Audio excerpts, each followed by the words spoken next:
Okay, so we're picking up from where we left off. So we picked out the things that the clues. So we have enslaved slaves, plantations, Mr. Jefferson breaking laws, being punished.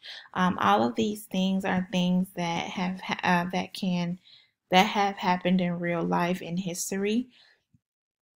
And so, with that being said, this will definitely be historical fiction. Okay, because even though the story is told in a story form, it has things that happen in history.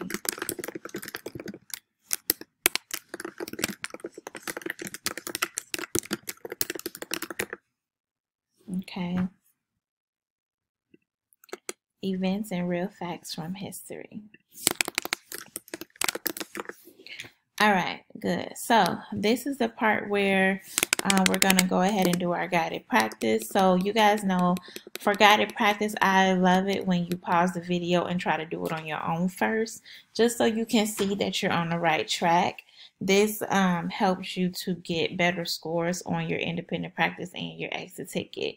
So you can pause the video right now and you can go ahead and do it on your own and come back and check it. And so I'm just going to go ahead and get started. So the below it are book descriptions. So when I say book descriptions, it's pretty much like summary. So imagine that you're turning over a book and you're reading the description or the summary of the book, and we have to try to guess to figure out if it's realistic fiction, historical fiction, or a fantasy. Okay. So let's go ahead and do passage 1. So let's do description 1. Chasing Lincoln's Killer is a story of a detective agent named William who is in pursuit and capture of John Wilkes Booth. It turns out to be a wild 12-day chase through the streets of Washington, D.C., across the swamps of Maryland, and into the forests of Virginia.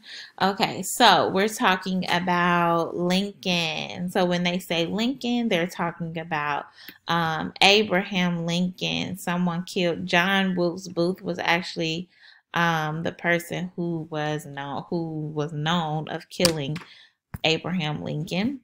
And so Washington D.C. is definitely real. Maryland, Virginia, all of these things are real. Now, here's the distinction. Don't get confused between realistic fiction and historical fiction. The fact that they're talking about Abraham Lincoln and John Wilkes Booth, I know that this must be historical fiction because these are things that happened in history. Even though they have realistic fiction like Washington, D.C., Maryland, Virginia, the fact that they talk about Abraham Lincoln and his killer makes it a part of historical fiction, okay? Okay, let's go to passage number 2. In this text, 14-year-old Allison, okay, I know that everybody can be 14, rescued from the Alaskan wild by a native trapper who takes her to his village to stay until she can be reunited with her mother. This is something that can actually happen in real life. She's 14. She's rescued by an Alaskan.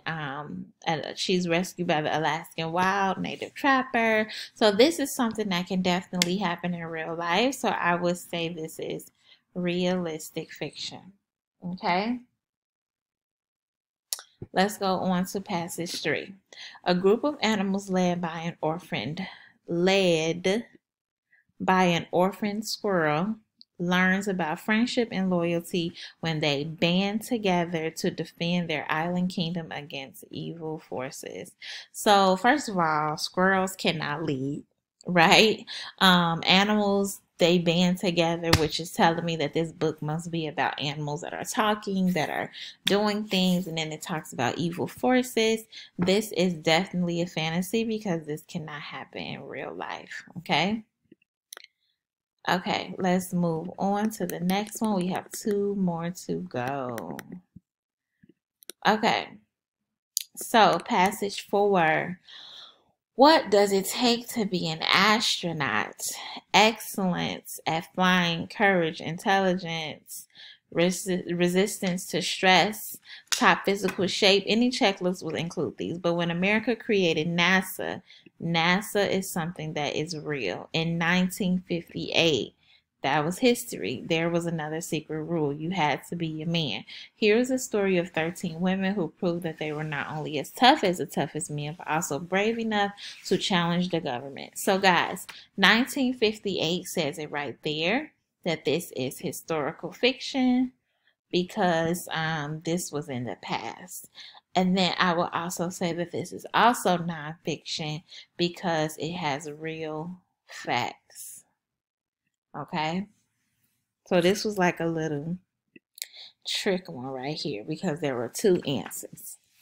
Number 5, Alfonso hates the way he looks. His family can't afford braces for his teeth, so he tries unsuccessfully for hours to straighten them himself by pushing them with his thumbs. So braces are definitely something that we all may have gotten or people can't get. So this is definitely realistic fiction. Okay? So guys, I really hope that you guys did well on the guided practice. Now is the time for you to stop the video, for you to do your independent practice on your own, and for you to do your exit ticket, okay? If you get stuck on the exit ticket, guys, the work is there. The board equals paper is there for you to go back, review, and check. There is no way why people should be failing the exit ticket when the work is there for you to review. Okay, so please make sure you're taking your time and that you're not just clicking buttons so that you can do well. All right, guys, see you on tomorrow.